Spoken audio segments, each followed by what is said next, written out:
Biblia inasema andiko huwa lakini roho huisha. Ina maana maisha ya Mkristo bila Roho Mtakatifu haina maana. Tunaposherehekea sherehe ya Pentekoste ni kumbukumbu kukurudisha kwenye misingi ambayo ni misingi ya ukweli. Sikia nikwambie, sio kila mafundisho inayofundishwa kanisani popote kule duniani ni mafundisho ya kimungu. Kuna mafundisho mengine yanafanana mafundisho ya kimungu lakini ni mafundisho ya upotovu. Na kama Yesu aliwaambia mitume wasibaki Yerusalemu, wasitoke mahali hapo, they can't make any movement without the presence of the Holy Spirit. Ina maana hawawezi kufanya chochote bila uwepo wa Roho Mtakatifu. That is why anawaambia wasubiri ule Roho atakapokuja juu yao watatoka. Ina maana Roho Mtakatifu akiwa ndani yako atakutoa nje. Na ukitoka nje hautakuwa yule ambao waliyemjua, watamwona mtu mwingine tofauti. Yaani kanisa imepoteza shauku ya kumtafuta Roho Mtakatifu. Kanisa imepoteza yale maisha ya kipentekoste, yale maisha ya mwanzo, yale maisha ya kanisa la mwanzo hayakuwa maisha ya kawaida. Ukristo wa siku za mwisho umekuwa wa kawaida sana kwa sababu sisi kanisa la siku za mwisho hatumtaki Roho bali tunataka vitu. Na ndio maana kanisa la siku za mwisho linaitwa kanisa la Laodikia. Kuna makanisa 7 ya Asia ndogo. Yale makanisa 7 ya Asia ndogo katika Ufunuo ni safari ya kanisa la siku za mwisho. Lakini tuko kwenye kanisa la siku za mwisho linaitwa kanisa la Laodikia. Kanisa la Laodikia ni kanisa lenye utajiri sana kimwili lakini kiroho ni maskini. That is what the Bible says. Inasema hivi, Biblia inasema nini? Kanisa ya siku za mwisho, kanisa la Laodikia walikuwa na dhahabu, walikuwa na utajiri, walikuwa na kila kitu. Makanisa ya siku za mwisho ukiingia unasema wow. Madhabahu safi, viti vya kisasa, ukumbi mzuri, light ukiingia unaona taa zinawaka. Ukiingia pale unasema basi hapa nimefika, lakini nguvu ya Mungu haipo. Na Wakristo hawana shauku, wanaachia mitume, maapostoli na wachungaji wao wajazwe kwa ajili yao.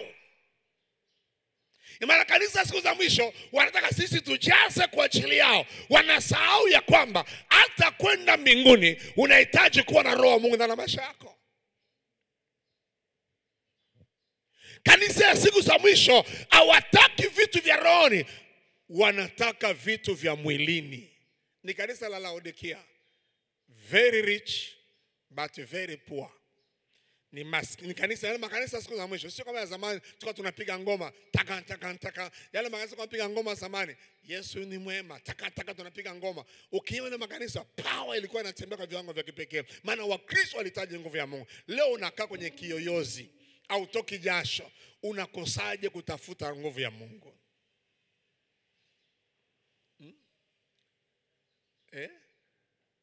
Sema amen. Ule Pentekoste umepotea. Ya maana miujiza unatuachia sisi na wewe unatakiwa kuyafanya. Na Roho Mtakatifu ndani ya maisha yako ni utajiri kuzidi utajiri wote. Roho Mtakatifu ni zaidi ya fedha. Sema amen. Roho Mtakatifu ni zaidi ya ajira zote ulizo nazo. Roho Mtakatifu ni zaidi ya degree zote ulizonazo. Tatizo linakuja ni kwamba ule upepo, ile roho ya kumtaka Roho Mtakatifu imepotea. Jana nisema kitu kimoja nikasema hivi, Biblia inasema hivi, tafuteni kwanza ufalme wa Mungu na haki yake yote, na baadaye yengine unafanya nini? Mtazidishiwa. Lakini leo tunatafuta sana zile bonus lakini hatujui kanuni za kuzifikia. Ni kama vile Airtel ikisema hivi, kila atakayeweka kifurushi cha 5,000 cha muda wa maongezi ninampa 10,000 ya bure. Alafu wewe unakurupuka unapiga namba 100. huduma kwa wateja. Allah, ninaomba zile 10,000 ambao mlisema. Watakanza 10,000 hipi? Unasa zile za bonus. Watakwambia uliweka kifurushi cha 5,000. Asa mimi sijaweka, watakwambia weka kwanza kifurushi cha 5,000 alafu utapewa bonasi. Ndivyo watu wengi wanamwambia Bwana, kwa nini mimi sijapata? Kwa nini mimi sijafanikiwa? Alikwambia nini? Tafuta kwanza ufalme wake na haki zake zote, na mengine utazidishiwa. Zile ngine ni bonasi. Kuolewa ni bonasi, kuajiriwa ni bonasi, upata fedha ni bonasi, kusafiri kimataifa ni bonasi. Lakini cha kufanya ni kutafuta ufalme. Na ufalme ni nini? Biblia inasema kwamba ufalme wa Mungu hauko katika maneno bali uko katika nguvu yake. Ina maana ufalme wa Mungu ni power ya Mungu ndani ya maisha yako. Haleluya. Yesu anasema nini? Wakati Yesu, watu wanasema kwamba huyu ni mkuu wa mapepo, huyu ni Beelzebuli, wanasema Yesu ni Beelzebuli. Haleluya.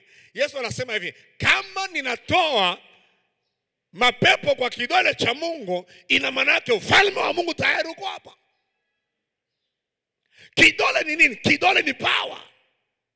Ina maana kama kuna power, ina maana kuna ufalme. Sasa unashindwa kutafuta power alafu unahitaji uone Mungu. Hapana. Inafika wakati tafuta nguvu ya Mungu. Tafuta upako wa Roho Mtakatifu katika maisha yako. Nakumbuka kuna kijana mmoja, kuna kipindi kimoja nilikuwa na neema ya kwenda kufanya mikutano Mtwara. Nilikuwa nafanya mkutano kila mwaka, nikafanya mikutano mara 2 kwenye kanisa moja kubwa sana. Lakini kwa bahati mbaya yule pastor hayupo tena. Tulikuwa tunasafiri na kijana mmoja hivi. Yule kijana tukilipiwa ndege na yeye analipiwa ndege. Tunapanda sote kwenye ndege, tunalala kwenye hoteli ya nyota 4. Jina maana libarikiwe. Haleluya. Ile ilikuwa ni hoteli ya nyota 5 kwa huko Mtwara. Maana ni hoteli kubwa sana, iko pembeni ya bahari. Na yule kijana wakati tumesafiri mara kwanza sikuelewa. Nikauliza huyu anahubiri? Akasema hapana. Nikauliza huyu anasafiri na nini? Anaenda kufanya nini? Ametusindikiza. Wakasema anaenda kupiga keyboard. Nikauliza Mtwara hakuna wapiga keyboard? Ule tulikuwa tunasafiri anasema kwamba nitakupa majibu utakapofika Mtwara. Haleluya. Nitakupa majibu utakafanya nini? Tukafika Mtwara, tukaanza mkutano wa kwanza. Ndio ilikuwa for the first time nimeenda Mtwara, nimeenda kuhubiri huko. Tunafika kwenye ibada, ule kijana anashika keyboard. Alipoanza kupiga ile keyboard yake, mapepo ikaanza kutoka ndani ya watu. Mimi mwenyewe nilikuwa nasikia nguvu ya Mungu inatembea, nikasema siwezi amini hiki kitu. Yule kijana anasafiri na kwenda Ulaya kwa sababu ya keyboard. Na maisha mazuri, anapangia nyumba nzuri, analipiwa nyumba nzuri. Shida ni nini? Nikamuuliza kijana, siri ya maisha yako ni nini? Akaniambia huwa nafunga siku 7 au siku 21. Namwambia Roho Mtakatifu ashushe upako kwenye vidole vyangu. Uko unanielewa? Anaambia Roho Mtakatifu ashushe nini? Kwenye vidole vyake. Ina maana hata wahubiri wakubwa wakati wale wakija hapa Tanzania wanambeba ule kijana. Safari za Marekani amezifanya. Safari za Uingereza amezifanya. Safari za Norway anazifanya. Amezifanyaje? Amezifanya tu kwa kupiga keyboard. Hallelujah. Nilimuuliza siri yako ni nini? Akaniambia sasa wakati umefika kule baada ya ibada, ule jamaa akaniambia, pastor, ninaweza kukujibu kuhusu swali lako uliloniambia kwa nini tunasafiri? Sasa tayari nishapata majibu, sina haja unijibu. Haleluya. Ya maana hata kama uko mtumishi unasafiri naye hauna upako, unasafiria kwenye upako wa yule mpiga keyboard.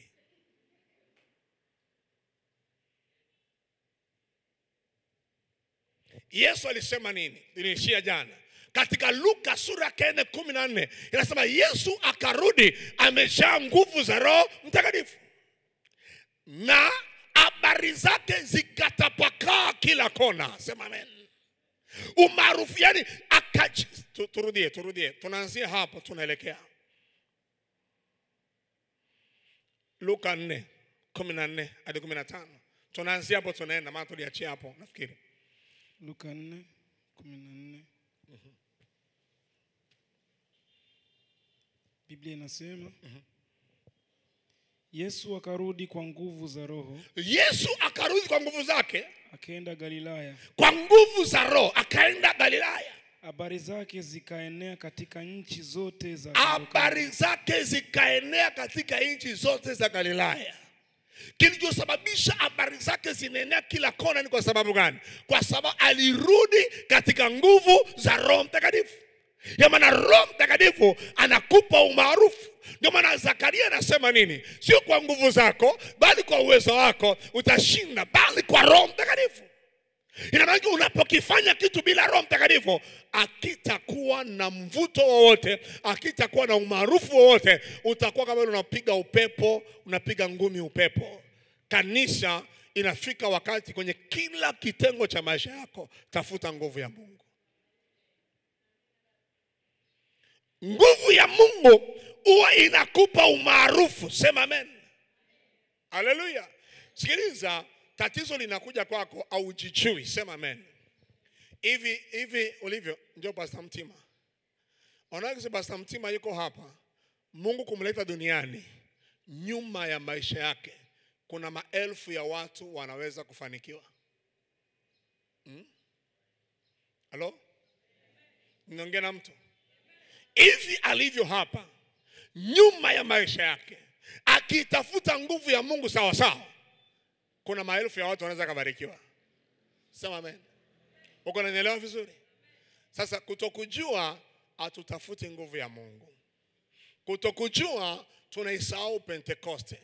Na tunajua ya kwamba haya maneno Pastor Ima akipanda mlimani siku 90 atashuka, tutamuona Mungu. Good. Pastor Shukuru akienda mlimani atashuka, tutamuona Mungu. Watumishi watafunga, tutamuona Mungu. Utaona Mungu ni vizuri. Tutashuka kwenye milima, tutafanya semina, mapepo yatatoka ndani ya watu, watu watapona. Lakini maisha yako wewe ambaye unayepokea inasaidiwa na nini?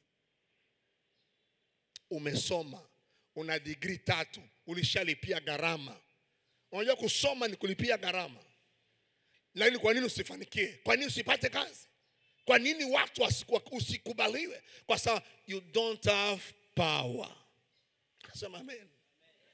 Power ikishuka ndani ya maisha yako sawa sawa, umaarufu wako utajulikana. Dada mmoja tulikuwa tunasali naye, ule dada before ampokee Kristo alikuwa ni Muslim. Sasa wakati baada ya kumpokea Kristo anaitwa Rebeka, na yuko mbali sana kimaisha. Alipokuja kanisani akasikia habari ya Roho Mtakatifu.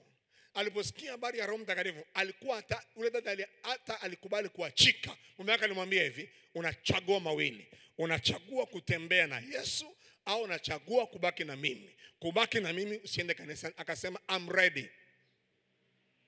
Akatupa, alikuwa na maisha mazuri kila kitu, akatupa nje, akaanza kuuza vitenge sokoni. Alikuwa na maduka makubwa, anasafiri na mume wake. Alikuwa anafanya hivi, Roho Mtakatifu naomba nguvu, upako wa kuuza. Sema amen. Rebeka, sijawahi kuona mtu mwenye imani katika Roho Mtakatifu kama huyo. Akiingia sokoni, anaingia saa 1. Akishafika saa 4, alishafunga biashara na rudi nyumbani. Akishuka tu anafungua mzigo, watu wanamiminika, wanakuja, wengine wote wanafunga mikono wanasubiri amalize. Asipoingia sokoni watu wanashangilia. Wenzake wauzaji wakasema ana jini mbaya, akasema na jini mbaya sana. Haleluya. Haleluya. Akiingia anamaliza kuuza saa 4, akishamaliza saa 4 by saa 5 yuko kanisani. Sema amen. Mpunga wake tayari alishafunga mahesabu.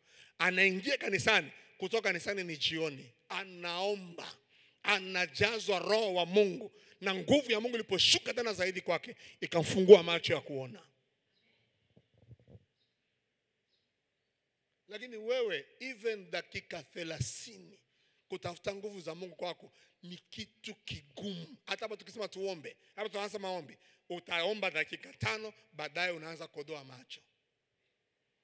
Hata ukibeba simu ukiweka kwenye charge dakika 10 hautapata 100%.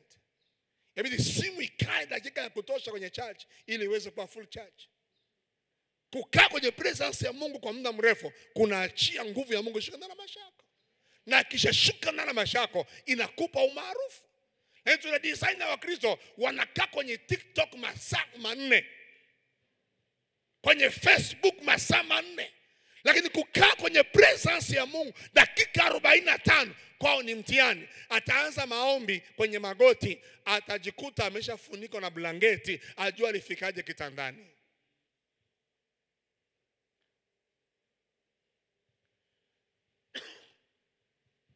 Unataka mvuto, unataka kujulikana. Yesu wakati Yesu alirudi amejaa nguvu za Roho, habari yake ikajulikana. Akuomba lisali moja, alitoka kwenye maombi ya siku 40. Ametoka kwenye siku 40 ya maombi. Hatukusukumi kwamba siku 40, lakini jitahidi uwe na nafasi na Roho Mtakatifu kutafuta nguvu yake, na ile nguvu itakaposhuka ndani ya maisha yako italeta umaarufu juu ya maisha yako. Sema amen. Sema amen. Haleluya. Haleluya. Nikupe mfano. Kama ule pastor aleta ile siku mfano, aleta mfano moja. Haleluya. Angalia tu, aleta mfano, saleta hii ni chupa ya Coca kwa mfano. Hapa tukiweka Coca humu, si ndio? Tukichukua haya maji, tukimwanga ndani ya hii chupa, yote ingie. Ile Coca itatoka, lakini ili hii chupa ibaki nyeupe, tunaweza tukatumia machupa 3 ili kuondoa Coca yote iliyo nini? Lakini si ni size moja, sema amen. Nikibeba Coca humu, nikibeba tu Coca nusu na mwaga kwenye hii chupa, kisha nichukue haya maji, nianze kumimina yote, yakimiminwa hapa mpaka yote yamemalizika, isitakuwa inavuja ile Coca inatoka. Hii chupa itaisha, lakini ule uosi wa Coca utakuwa fanya nini? Utakuwa. Naweza nikachukua tena hii nikamimina, nikachukua machupa 4, ndo hii chupa ikawa safi. Ina maana yake kuna wakati nguvu ya kipepo imetawala katika maisha yako for the long time, kwa muda mrefu.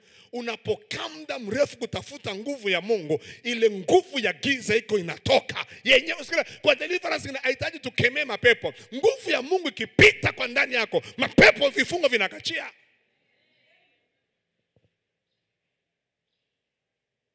Na ndio maana ni muhimu sana. Yesu anawaambia mitume, mnashinda kukesha nami lisali moja. Ni maana dozi ndogo ya maombi kwa Mkristo ni lisali moja, 1 hour. Tuna design na Wakristo, ukipeleka maombi nayo yanazidi. Wewe umeshaomba wewe?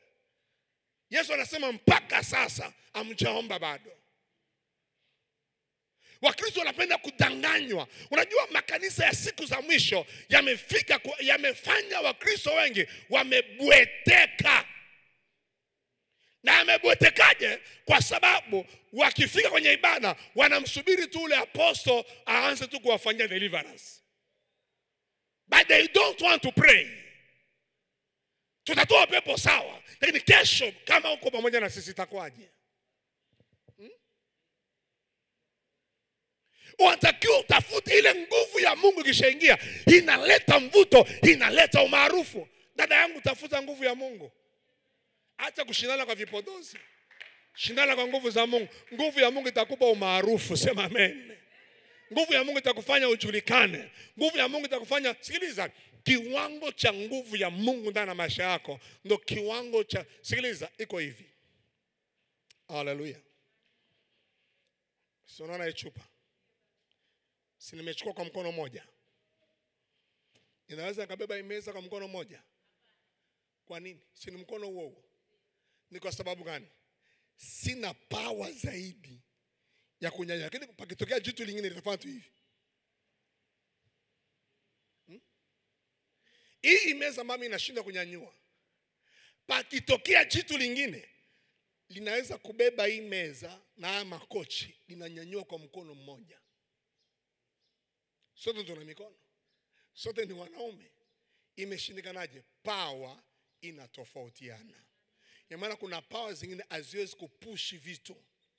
Wingi wa power ulionao ndio wingi wa umaarufu ulionao.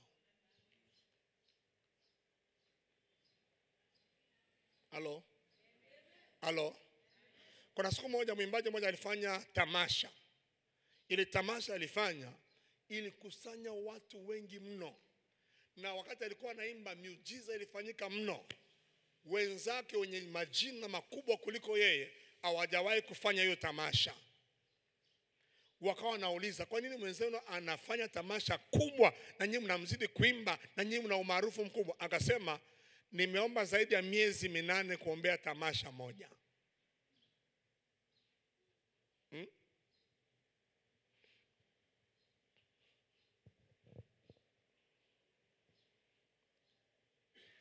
Ili Yesu umaarufu, ile nguvu alitoka nayo ikafanya Galilaya yote nzima inamjua, alijificha kwa siku 40.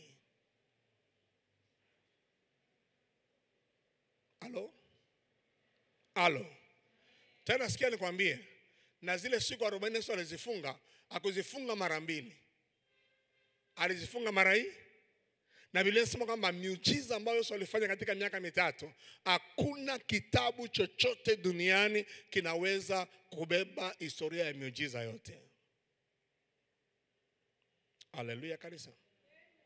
Haleluya kanisa. Mimi siwezi kukutia moyo kama nikutie moyo kwa Ukristo wa uzembe, siwezi kukutia moyo. Ule Ukristo ambao unataka kila kitu tukubebee, kila kitu kanisa ikubebee, kila kitu wakufungie wakuombee, kila kitu. Sikiliza, ule Ukristo mimi sikutii moyo kabisa. Ni Ukristo wa kuwa mzigo ndani ya kanisa. Umefanya mwaka mzima ndani ya church, hauna nguvu ya Mungu.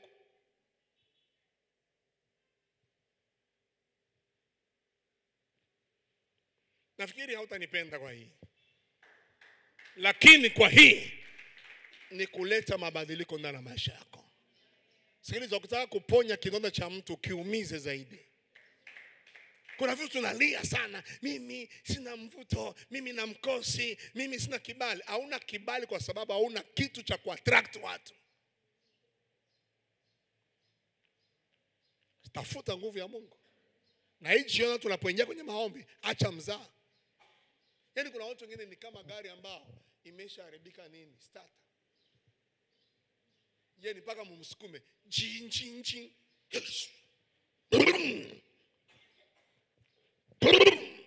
Ikija kawaka mshachoka mikono ya kupush.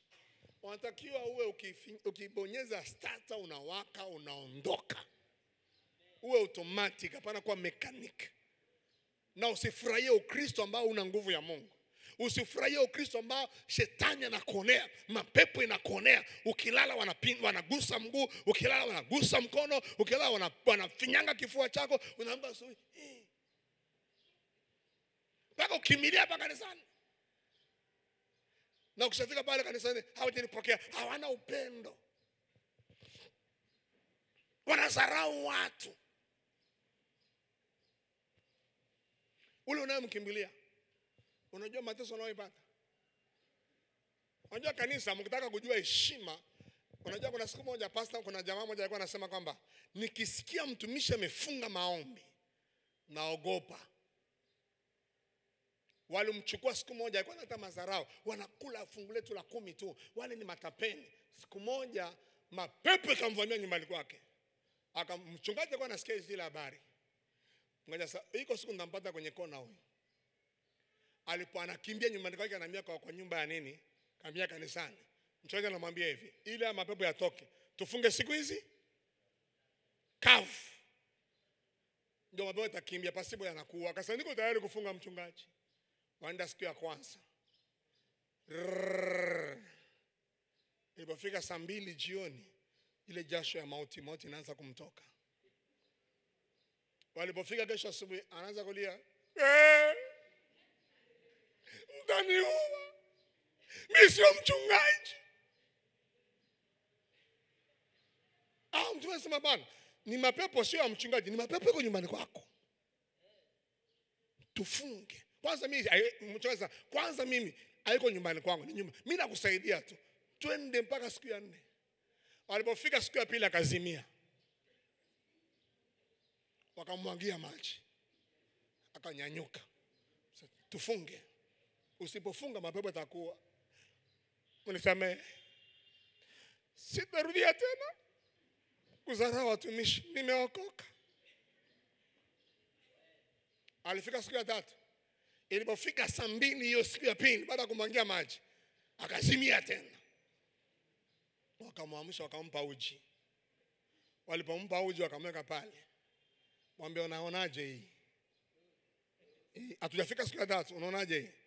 Tuendelee tena? Hapana. Mimi nitoe tu sadaka, nyinyi muendelee mpaka kesho. Tufunge tu, tuishi twende na wewe. Akaanza kutubu, kuanzia leo siwezi kusengenya tena watumishi. Sio kazi rahisi.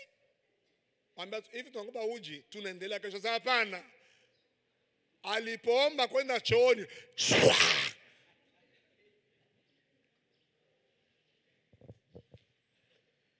unajua aliyemfanyia hivyo? Aliyemfanyia hivyo ni mdogo wangu Prophet Barak. Akasema kisha kamwita ofisini, utachengenya tena? Akasema hapana. Siku hizi mbona ni ndogo? Pigwa 5 bila kula wala kunywa. Sasa tunafika kanisa siku za mwisho, amtaki umaarufu. Umaarufu unaletwa na Roho Mtakatifu. Yesu alisema msiondoke Yerusalemu, mbaki hapo msubiri. Acha Mungu akupe mvuto. Haleluya. Mungu akupe nini?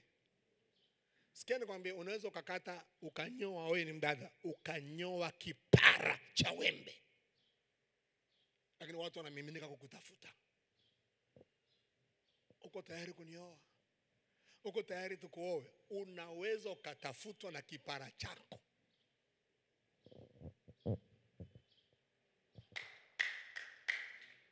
Watu wanafikiri watu hii ninachobiri, wanafikiri naongea story. Sikiliza. Pastor Axon alitupatia ushuhuda mmoja hivi. Na sana atakuwa kesho atakuwa ameingia. Walikuwa na sana dada moja mbaya sana. Anasema ule dada alikuwa anasema mimi nitaolewa na tajiri, nitaishi Ulaya. Wakasema hiki nacho. Hiki kweli. Kwa ubaya huu. Kiko Ulaya. Ni kimke cha tajiri. Kina upako. Sema amen. Jambo la kufuata. Upako unafanya nini? Sema amen. Sema upako unafanya nini? Sema kwa ujasiri. Jina Bwana libarikiwe. Jambo linalofuata. Roho Mtakatifu anaumba. Sema upako wa Roho Mtakatifu unaumba. Sema kuumba. Haleluya. Kuumba maana yake nini? To create. Kuumba ni kukifanya kitu kisicho kuwepo kipate kuwepo. Sema amen. Haleluya. Kuumba ni kukitokeza kitu katika nguvu isiyokuwa ya kawaida ili kiweze kuwepo. Haleluya. Ina maana yake Roho Mtakatifu anaposhuka juu yako, nguvu yake inaweza kuumba kitu katika maisha yako. Sema amen. Biblia inasema nini? Tuende katika Mwanzo sura ya 1. Nipe dakika 15 tumalizie hapa, tuingie kwenye maombi, maana nataka tuombe dakika 45 au 50. Karimu tusomee Mwanzo sura ya 1 mstari wa 1. Mwanzo sura ya 1 mstari wa 1, Biblia inasema hapo mwanzo Mungu aliziumba mbingu na nchi. Hapo mwanzo Mungu aliziumba mbingu na nchi. 2. Nayo nchi ilikuwa ukiwa. Nayo nchi ilikuwa ukiwa. Tena utupu. Tena utupu. Na giza lilikuwa juu ya uso wa vilindi vya maji. Na giza ilikuwa juu ya vilindi vya maji. Roho ya Mungu ikatulia juu ya uso wa maji. Sikiliza, dunia ilikuwa ukiwa, without form. Ilikuwa empty. Lakini Roho wa Mungu alitulia juu ya vilindi vya nini? Vya maji. Sema amen. Na kwa nini alitulia juu ya vilindi vya maji? Ni kwamba alikuwa anataka kile kitakachokuja, neno itakapokuja, aifanye hiyo neno ikavaa mwili. Ina maana yake uumbaji wa dunia au kuwepo bila presence ya Roho Mtakatifu. Au kuweza, hivi vitu vyote vinaninginia, vinapendeza, Tanzanite, mlima Kilimanjaro, huku mbuga za wanyama, vile vitu vyote tunapendezwa navyo. Vile vitu vyote ni kazi ya neno la Mungu na Roho Mtakatifu. Tusome kwanza Yeremia anasema nini? Yeremia anasema nini? Yeremia 10:12. Yeremia 10:12, Biblia inasema, ameiumba dunia kwa uweza wake. Ameiumba dunia kwa uweza wake. Ameuthibitisha ulimwengu kwa hekima yake. Haleluya. Amethibitisha ulimwengu kwa hekima yake. Na kwa ufahamu wake amezitandika mbingu. Na kwa ufahamu wake amezitandika mbingu. Bwana asifiwe sana. Haleluya. Haleluya kanisa. Ina maana yake ameiumba dunia kwa uweza wake. Hiyo yake. Huku kwenye Swahili anasema hivi, anasema Mwenyezi Mungu aliumba dunia kwa nguvu zake.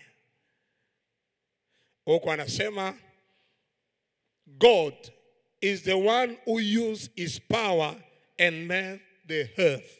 Ina maana yake Mungu alitumia nguvu yake kuiumba dunia. Ina maana yake nguvu ya Mungu inaposhuka ndani ya maisha manadamu, inaumba vitu. Niko naelewa vizuri sana. Hata nikwambie kitu, figo ya mtu inaweza kuharibika, sema amen.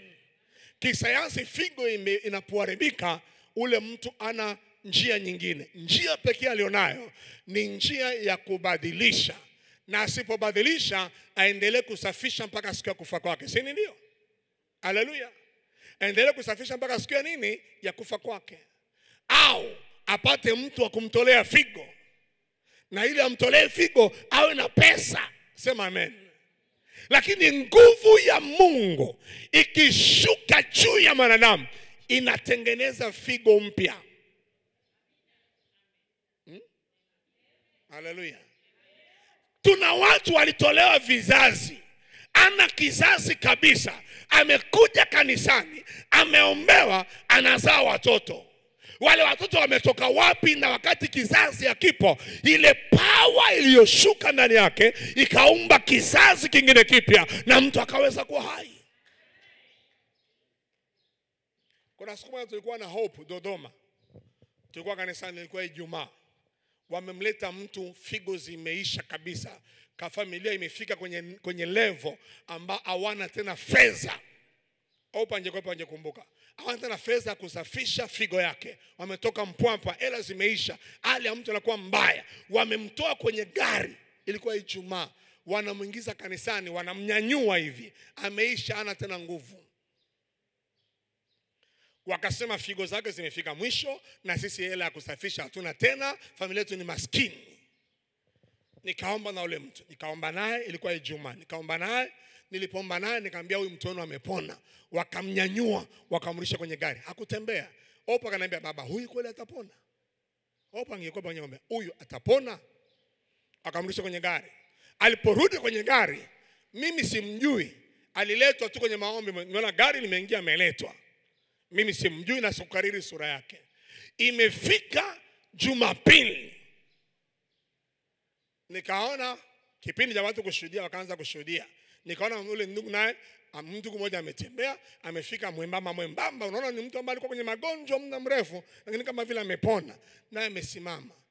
Anasema hivi, jamani, yule mtu aliyenyanyuliwa kwenye gari Ijumaa, aliyekuwa na tatizo la figo, ndo mimi huyu.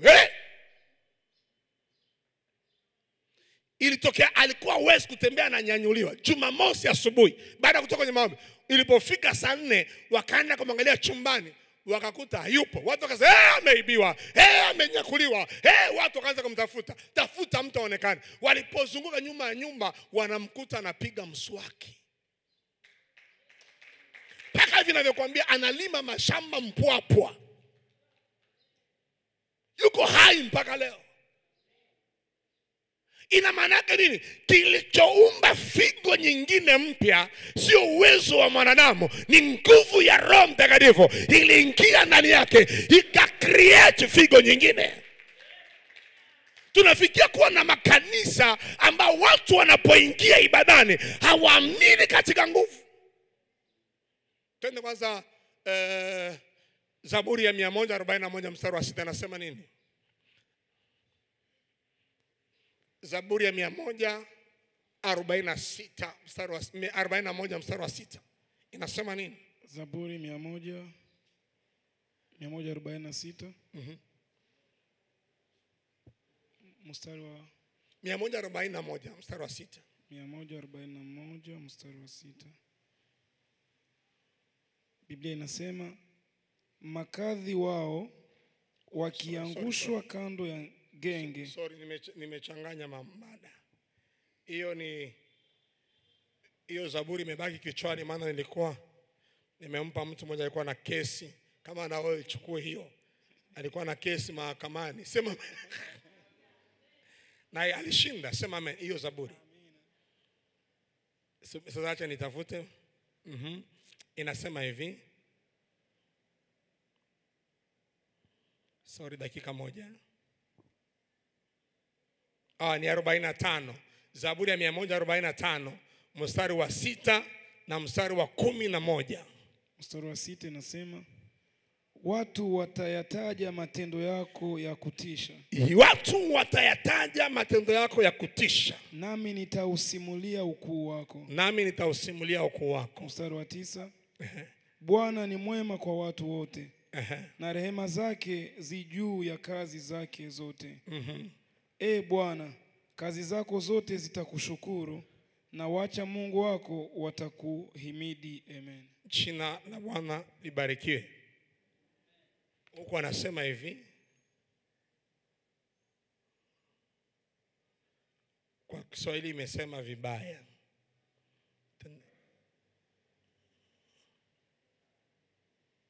Huko 11 anasema hivi. Wataunena utukufu wa ufalme wake na kusema uweza wake. Haleluya. Kwa version nasema hivi. Watasema juu ya utukufu wa ufalme wako na kutangaza juu ya nguvu yako. Kwa version nasema kwamba they shall speak power. Sema amen. Watasema upako. Ina maana yake katika tatizo ulionalo, yule roho aliye juu yako, tangaza nguvu ya Mungu juu ya tatizo lako. Tangaza nguvu ya Mungu. Ina maana nguvu ya Mungu hapo sana haijaisha, ipo. Tatizo ni kwamba unapoenda kwenye bahari, unapata maji kulingana na chombo ulichoenda nacho. Ukienda baharini na aka kamfuniko kanini? Aka kamfuniko kachupa, utakuja na maji. Atakwenda na chupa hii, atakuja na nini? Na maji. Ataenda na jaba, atakuja na nini? Na maji. Atakwenda na ndoo, atakuja na nini? Na maji. Tatizo linakuja kwa matumizi. Tukiweka hapa alibeba haka, watasema ana maji. Alibeba watasema nini? Ana maji. Alibeba jaba, ana maji. Tukishafika kwenye matumizi, hapo ndio tutajua nani ana maji na nani hana maji. Naongea na mtu hapa. Huyu alibeba maji hapa, anapigia ugali. Ana maji lakini hawezi kupiga ugali. Ana maji lakini hawezi kufua. Na alibeba jaba, atapiga ugali, atafua, ataoga, atakunywa, ataweka na akiba.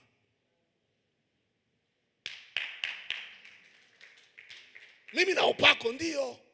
Hatukatai. Kiasi gani? Ule upako unaweza kupush tatizo ulionalo. Na mtumishi wa Mungu simtamanie upako alionao. Maana anabeba maji kwenye aka chupa, anaweza aka kamfuniko, anaweza kubeba kutoka hapa mpaka akafika nao hata nini Bujumbura.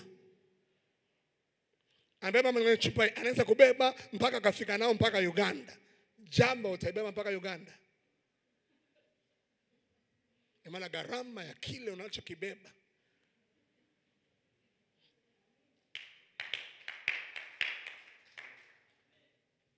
Mtu anafunga siku 40, anafunga siku 90. Wewe unafunga tu siku moja, unaanza kutoka udende.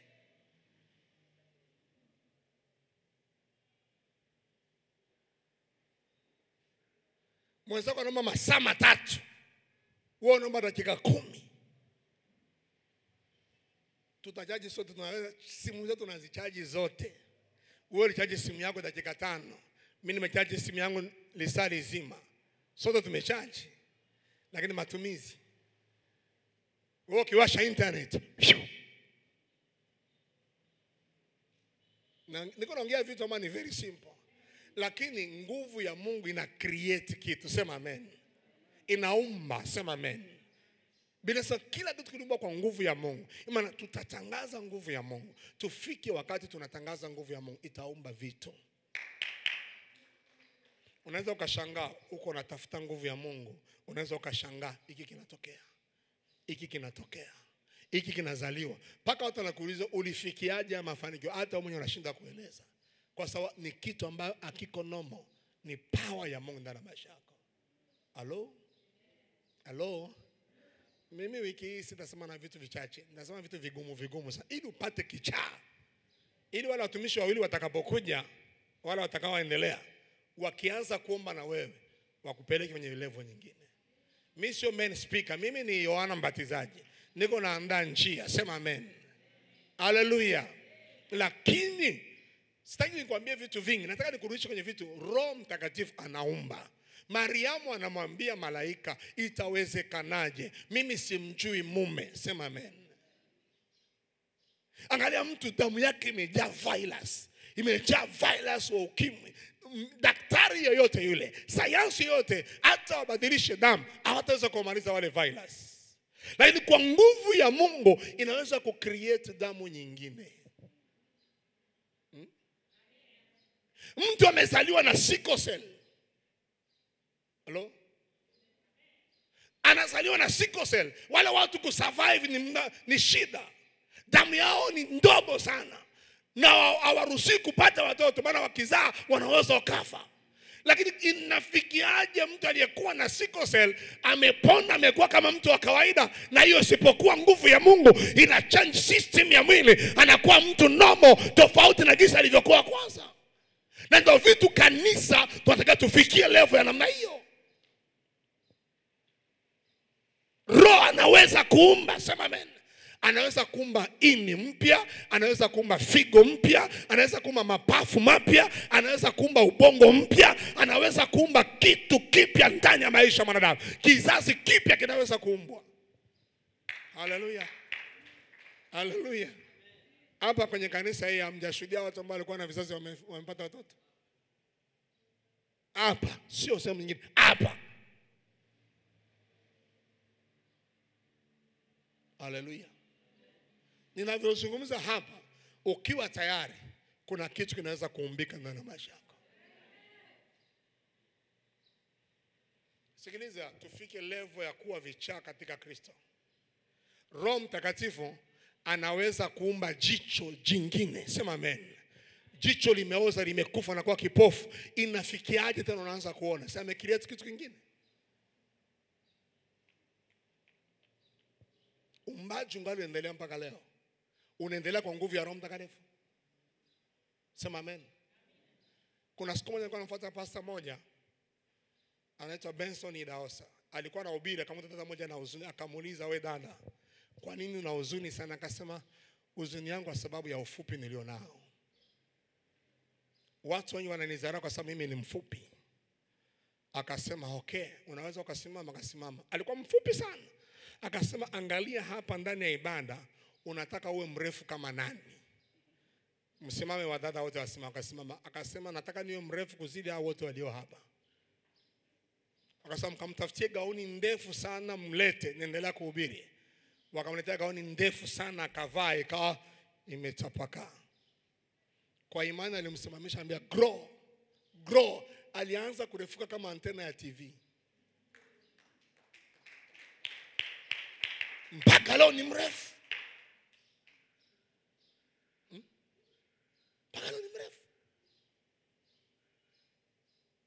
Hata kama una kipara, kuna uwezo kile kipara kikaota tena nywele.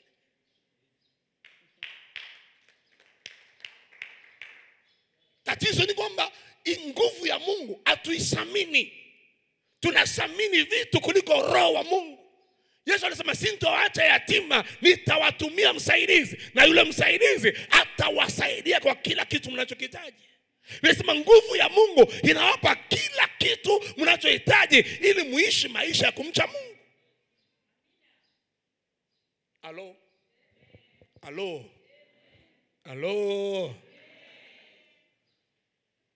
Hata hapa acha niseme kitu unaweza kushtuka, pastor anaongea. Hata utaenda kutafuta nguvu ya kiume, dawa ya kudana nguvu ya kiume, au utaangaisha power inanitaka nguvu inaweza kufanya mtu alikufa kiume unampiga power anapona. Na sema imefanyika. Tena sana. Wanakuja amekufa wamefufuliwa tena.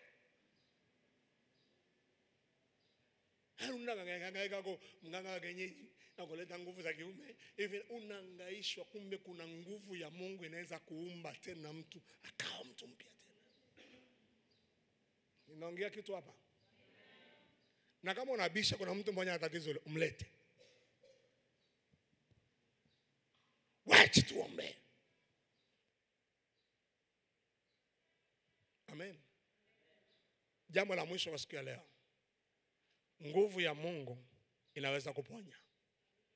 Sema amen. Inaweza kufanya nini? Kuponya. Haleluya. Mwanzo sifia. Kuna siku moja pale nilikuwa nimeokoka tu, nilikuwa sio mchungaji. Kuna mtu mmoja alikuwa ameharibikiwa. Alikuwa na mauvimbe yamefika mpaka huko. Anavaa nini? Anavaa nini? Kanzu. Anatembea kwa shida. Wakati tuko tunaomba, ilikuwa maombi ya Ijumaa, nilikuwa mwanafunzi hivi, nilisikia mtu anafanya tu, "Hey!"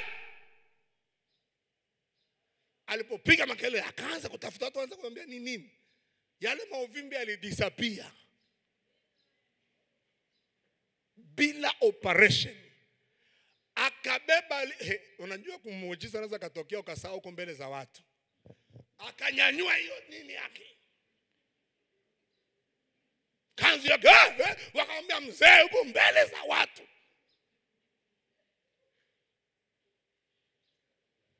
Acheza la nguvu ya Mungu.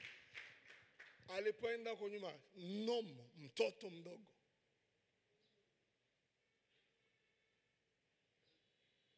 Unajua tunapozungumzia nguvu ya Mungu watu wanafikiri kwamba tuko tunaongea historia. No. Sema amen. Haleluya. Toka kwenye mafundisho ya upotovu, rudi kuamini katika nguvu ya Mungu. Ita create vitu. Kwa kumalizia siku ya leo, nguvu ya Mungu inaleta uponyaji. Twende katika Matendo ya Mitume 10:38.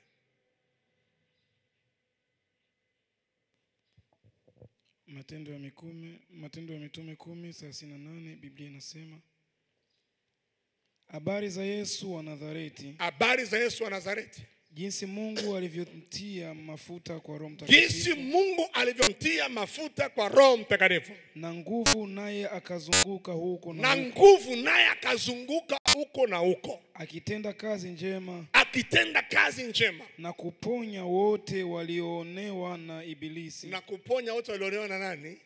Kwa maana Mungu alikuwa pamoja naye. Kwa maana Mungu alikuwa pamoja naye. Kilichosababisha Yesu anaponya watu kwa sababu gani? Nguvu aliyopewa na Mungu. Na hiyo nguvu ikaanza kuponya watu. Sikiliza, uponyaji katika Kristo upo. Hata katika jioni ya leo, amini. Sema amen. Yesu akuponya jana, hata leo anaendelea kuponya. Na anasema yeye anayeniamini mimi, kama ataniamini mimi, atafanya zaidi kuliko mimi. Haleluya. Haleluya. Bwana Yesu asifiwe sana. Ina maana yake Mungu kupitia nguvu za Roho Mtakatifu. Yesu anasema nini? Roho wa Bwana amemtia mafuta kutangaza habari njema kwa walio maskini, na wafungwa kufunguliwa kwao, na kuponya waliovunjika mioyo. Ina maana nguvu ya Mungu inaweza kuponya kila magonjwa ambayo iponyeki duniani. Juzi kuna mtu mmoja wameniunganisha naye, yuko nje ya nchi, amefanya 10 years hapataki usingizi. 10 ya miaka 10. Amefikia sasa, ameanza kuchanganikiwa, ameanza kumwaga mke wake kwamba ameanza kufa sasa. Nilimsomea Zaburi 4 mstari wa 8. Anasema Bwana atakusaidia, utalala kwa amani. Nikamsomea, nikamwombea. Alala usingizi na kaota ndoto kama 5. Na zote alizishika. Ameniambia sasa ananigeuza kuwa mganga wa kienyeji. Kila nataka kulala ananipigia simu, nataka nilale. Naambia ushapona. Kama juzi nilizima simu, akamka sijalala leo. Nikasema wewe ushapona, usinifanye kuwa mganga wa kienyeji. Na ndivyo unavyofanya. Sikiliza, kama umekuombea hapa wanasema umepona, tayari ushafanya nini? Nguvu ya Mungu ishakuponya. Halo? Hata ukisikia maumivu ushapona. Tatizo una imani. Unajua Wakristo wanapenda kama unataka kumwombea ukimshika hivi. Ufanye. Haleluya. Ndio anajua kama pale uponyaji unaingia. Na kama mtu vimepona, hawaamini. Biblia inasema nini? Bosi mwenye kazi amesema hivi, mwenye kampuni ya uponyaji anasema hivi, mtawawekea wagonjwa mikono. Alisema tutetemeke. Alisema tunene kwa lugha. Alisema turuke. Sasa mnataka kufanya waganga wa kienyeji. Yaani ukimwambia tu mtu umepona, amenigusa tu hivi, anasema nimepona. Ana upendeleo. Wanaombea kina fulani kwa sababu anatoaga hela. Unaingia dhambi. Imaga tukisema tu hivi umepona, umeshapona. Ndio maana mnatufanyisha kazi mpaka tukunyanyue, tukurushe huko, tukutikise. Tuseme haleluya. Ndio nguvu ya hapana. Tukishakuwekea mkono umepona. Nguvu ya Mungu huwa inaponya. Inapenya kwenye mifupa, inapenya kwenye damu, inapenya kwenye tumbo, inapenya kwenye mifupa na unapokea uponyaji. Anasema Mungu alimwekea mafuta, akampa na nguvu. Popote alipotembea alitenda mema na kuwaponya wagonjwa wote. Na magonjwa ambayo Yesu anaiponya, sio kuna magonjwa anayoponya au mengine aponye. Sikiliza nikwambie, hapa Yesu Hosana anaponya kila ugonjwa. Kama wao kupona sio kwa watumishi wamekosa nguvu. Sikiliza, mambo ya Mungu yako hivi. Mambo ya Mungu, na wale watumishi wanasemaka muje wote, hata wale wana imani watapona. Anakudanganya. Unamwambia yule mtumishi ni muongo. Yesu mwenyewe anamwambia yule mwanamke, imani yako imefanya nini? Na inasema pasipo imani haiwezekani kufanya nini? Ina maana imani ndio inaokupa uponyaji wako. Nguvu ya Mungu ipo. Nguvu ya Mungu ndio inakuponya. Ukiamini unapona. Na kama hutaamini hautapona. Na kuambia ukweli wa neno la Mungu. Yesu anasema hivi, anasema pasipo imani haiwezi kumpendeza. Hivi niwe na mtima amenichukiza afa aje kwangu ananiambia apostle naomba 10,000. Sintamwongea na maji. Kwa maana yake usipokuwa na imani, nguvu ya Mungu haitafanya kazi ndani ya maisha yako. Haleluya. Nikupe mfano. Si unaona hii hapa? Ni maji. Ili ifike hapa madhabahuni ilifikaje? Mungu alileta. Huyu mtu alipoleta, alifika tu dukani akasema leta hiyo maji. Alitoa nini? Alitoa pesa. Kama unaona maji inafika hapa kwenye hii meza, kuna kitu kilitumika kuyapata haya maji. Na kilichotumika ni nini? Ni fedha. Au utafika sawa, ame Tanzania, hii ni maduka yako Tanzania, leta maji. Au ingia tu bebe, mimi ni Mtanzania, nachukua maji. Au utapeleka polisi. Lakini ukipeleka pesa, upeleke wapi? Sasa ili ndivyo ilivyo ufalme wa Mungu, kila kitu kipo. pesa unaompa Mungu ili akupe vitu vyake ni imani yako. Sasa kama una imani, sahau. Sikiliza, huyu mtumishi hana upako, ameniwekea mkono siyasikia chochote. Wewe ndo una imani, sisi upako tunao. Sema amen kwa sauti kubwa. Sasa nikuulize, kama anasema hawa watumishi hawana upako, mbona wamepona? Mbona wale wamepona? Kwa nini wewe usipone? Tunakupendelea au tukikomea tunasema Mungu tunamwekea, tunasema Baba umponye, kisha mmoja tunasema Mungu huyu asipokee uponyaji. Haleluya. Kuna mtumishi mmoja alifanya miujiza. Mtoto mmoja alikuwa na mguu umepinda. Nifuate vizuri ushuhuda mwisho. Ule mguu umepinda, hawezi kuvaa kiatu. Ile siku aliposikia ule mtumishi amekuja, akanunua viatu vyake pea yake yote, maana zamani alikuwa anavaa pea moja tu, ina anatupa. Akanunua pea zake zote mbili, akaenda kwenye mkutano. Mtumishi akumgusa hata kumgusa. Akakimbia na baba yake akawa analia, mtoto miaka 10. Akasimama pembeni ya mlango akasema, hata tu atakapopita hapo nitamwambia niombee. Akafika kwa mtumishi, anambia mtumishi, leo ilikuwa ni siku yangu ya kupona, lakini umefanya mkutano mimi sijapona, lakini leo natakiwa nipone. Ule mtumishi akamwambia, I'm tired, nimechoka, nenda. Alipomwambia tu nimechoka, nenda, alipoanguka chini ananyanyuka, mguu umenyooka.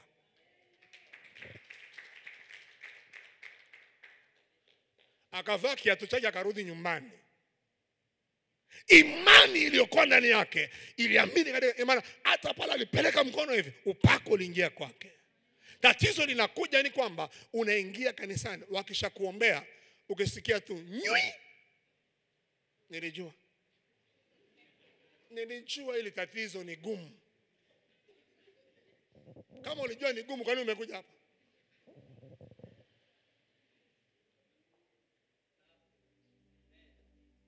Sema amen. Hata unasikia nyinyi unasema haleluya, mimi nimepona. Basi hata unasikia simtishie mimi. Mimi nishapona. Utashangaa baada ya dakika machache tatizo linaisha. Tuna Wakristo akishaombea hapa na Pastor Ima, anavizia lile ofisi la pili. Anaenda kwa Pastor Yeremia, niombee. Anafikiri wingi wa kuwekewa mikono ndio wingi wa miujiza. You are lying yourself. Kupokea upako wa uponyaji ni kuamini. Mwambie mwenzako waamini. Nguvu inaponya. Tuko tayari kuingia kwenye maombi? Nataka tuingie kwenye maombi. Haleluya. Amen. Nana naamini uponyaji.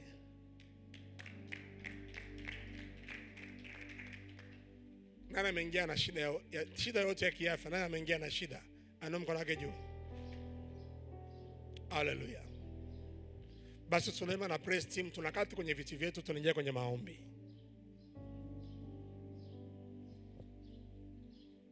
Inamisha kichwa chako. Sema Roho Mtakatifu, inaomba toba, maana